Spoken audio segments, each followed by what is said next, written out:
Tasting Wine. I'm Toth. And I'm Haley. Today we are tasting wine. We have a 2012 Moët and Chandon. This is the grand vintage. I am, once again, super excited to try it. Woo! Look at this box. This is a really cool box because they put all of the past vintages on the back. And I'm just looking at this gap from 1846 to 1865. I mean, 19 years they didn't come out with a vintage. That's a long time. That's a long time. I haven't looked at the other ones that are on there, but I do think that this is like probably one of the best boxes we have. yeah, I think this is like a really cool box because it has this little card and it's like directed to the point. Like the one that comes with Dom is like this booklet. Oh, and it's God, nice, like, but like when you buy like multiple bottles, you're like, I don't need this box and book. I mean, like, we do collect all the boxes that we get, but yeah, I'm super excited to try this. So we shall see. See, this one has a tiny cork too. I know, that is a little tiny cork. Yeah, some of them have like really wide flanges on it, and some of them don't. I'm just curious because we love the regular like non-vintage Moët. Yes. But this is supposed to be like a true expression of the year, which is kind of exciting. Yeah, so for those of you that are a little confused, being like, you guys already did this. So this isn't like the regular one, it's their grand vintage. Yeah, we've never had a vintage Moët. No. Haven't reviewed one. I've never had a Moët. I mean, we've had a Dom Perignon, and I think that's the only other Moët Hennessy. Yeah, so the cellar master gets to like create the grand vintage based on the year, like how they think that the year went. Like that's how they make it taste. That's so cool. So this one is supposed to be representative of spring turning into summer.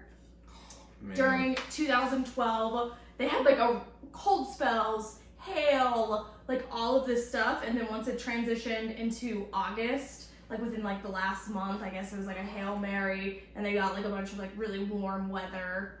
So that's what this is supposed to represent. Cool. But as a cellar master, you get to do like more artful things than just make the wine. Like you get to make it a representation of the year. Yeah. Which I think is super cool. Super cool. Super cool. You could be like, I wonder what 2020 is gonna be like. I guess we'll see. If 2020 is a vintage, like anywhere across the world, I'd be so surprised. I think it is. Because it has been such a bad year. So anyway, back to the wine. I'm first bubbles. The bubbles are great. They're plentiful, fine. They're a little slower moving too. They're a little lazy. Oh, mine are fast. Oh, yours are super fast. I wonder what's up with that. I want to know. But this has like, for me, it's just it's that creamy toastiness, maybe like a little bit of nuttiness. Yeah, there's some sort of nut. I think it's like walnut maybe. Yeah, but I could see like maybe like grapefruit. I don't particularly like grapefruits, but it has a grapefruit nose. Yeah, there is some kind of like underlying fruity flavors. For me, it's really kind of like toasted, kind of honey-ish. Oh, I can see honey. If you give it a little swirl, really does waken it up a little bit. Yeah, I think there is some walnut. Yeah, I could see honey for sure in there. Let me see. Oh yeah, that really does wake it up. Yeah, now I get like a little bit more like white flour. I mean, it seems like really nice. Yeah, it's really nice, and it's got a lot going on in the nose. But on the taste, you gotta try it. This one is 41% Chardonnay, 33% Pinot Noir, and 26% Pinot Meunier. Which I guess the Pinot Meunier can be like super strong. But what do you think? It's kind of acidic, but it definitely like coats your entire palate. The finish is definitely super long, but it's like the finish is kind of like in the back, like the back of your tongue, and a little bit like kind of like molar area. Yeah, right now it's just like zestiness and super long finish, like pretty high acidity. I wonder, like this one, I think needs to warm up a little bit, or at least open up. What do you think? Yeah, I would agree. This is the second glass. I think it just needed to open up a little bit. Yeah, I think so too. You know? I think so too. It's a lot more expressive. Yeah, how do you open up a champagne without losing the bubbles though? Because it's like, you know, you can open it, but you're gonna lose the bubbles, you know, if you don't cap it with something else. Decanting, I've heard of people decanting a sparkling wine. For her, that sounds like absolute death. Yeah, I'm like, I don't think so. I'm like, because that kind of defeats the points of the bubbles, you know. But Yeah, as someone who is snobby when it comes to bubbles, I would never do that. Yes. Unless a master sommelier was like, no, Haley, you are absolutely wrong. You need to decant. Well, that's what I've heard from some master sommeliers. Don't you dare say that. No, I'm not kidding. I've heard that.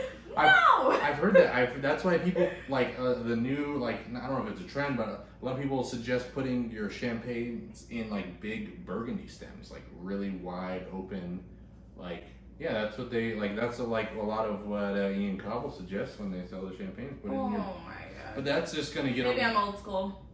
Maybe I don't know. Anyways, this is so much more fruitier and floral. Like, Oh, this for is sure. this is an insane amount of flowers. This is a garden. I don't know. Maybe I wouldn't you say said that.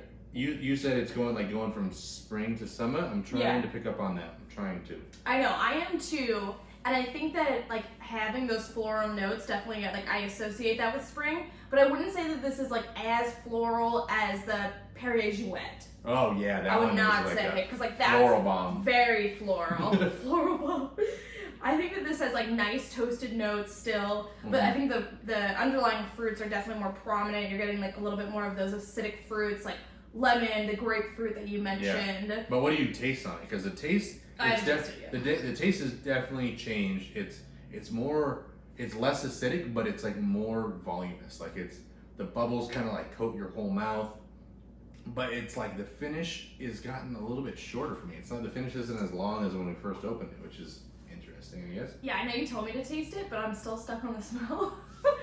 There's like, people want to know what it tastes like. I know, Haley. but there's like a not like an orange and not like a peach, but there's like some sort of like like a nectarine or something like that is on there, which I find interesting. So let me taste it now. Let me taste it now. All right. Back to the taste. Yeah, I mean, I really like it, but I don't know if it's living up to the price point that we paid for it. So, but I want you, I mean, I still think, I mean, it's just one of those things, I think it needs like a longer decant to like fully come around, you know, which is a little frustrating because I don't want to lose the bubbles. I know, because it's weird, because when it did, when we were on our first glass, once it had like really warmed up and most of the bubbles were kind of gone, it was really, really, really nice on the taste.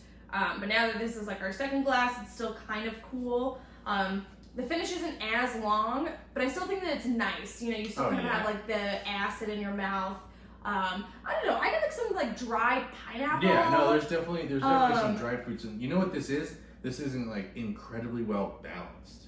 Nothing like stands out like too much. Other than when we first popped it, like the acidity was kind of high, but now that it's kind of had time to chill a bit, like it's incredibly balanced. Like, everything seems right across the board. Yeah, so they said that like the Moët kind of is more at the forefront and the Chardonnay is kind of at the back, and I would agree with that. I don't think it's like incredibly like buttery, toasty, pastry-esque.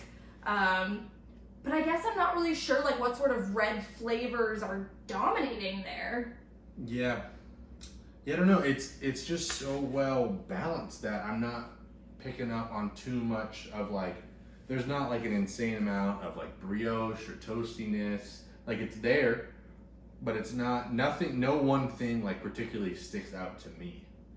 You know, like sometimes it's like, oh, I'm like, oh, this is dried pineapple. Oh, this is yellow apples. You know, oh, this is mango and tropical fruits. You know, it's just one of those wines that's like, right now it's super well balanced.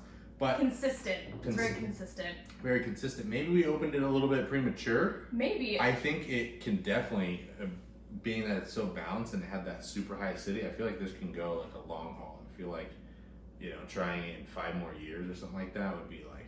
Maybe because of like the hailstorms, the coldness, and all of that. Maybe that's why it tastes more like well balanced rather than complex. That's like really my only guess. Yeah, this is just like one of those wines I feel like maybe we opened it a little too soon. It's still really, really good, but at the price point for a bottle of champagne for vintage, I feel like it's just not fully there yet. I mean, they did age it 5 years on its own and then like a few years in the bottle and stuff like that, but I don't know if this is like the most recent release. I think it is, I mean, because that's what the box says, but I don't know, it's just, it's really, really good. I just think it needs either more time to like decant, but then we're gonna lose our bubbles, or more time in the bottle to like resolve itself and like maybe fully develop. My thoughts. I wish they gave like I know, tasting notes or something. I was like reading that. No, I was gonna say like I know, what are a we supposed to drinking do? timeline. You know, 'cause a lot of times they do. You know. Right. They did say that the 2012 grapes are both sweeter and higher in acid than the 10-year average. Mm-hmm. So I mean, like, yeah, I totally agree with that. And then black fruit wines with Meunier up front. Okay, so I said red, I meant black. Are particularly impressive, and that's why they dominate the blend. Yeah. But I don't really know what I should be getting. Yeah. I mean, overall, what do you think? Like, would you buy again? Like, I'm not saying it's not bad by any means. It's still, I think, a fantastic. What was the wine, price but point on this again? It's like $75. See, That's the thing. I'm like, would you rather have 2 Moëts, you know, non-vintage for the same price? Would you rather have a half a bottle of Dom Perignon?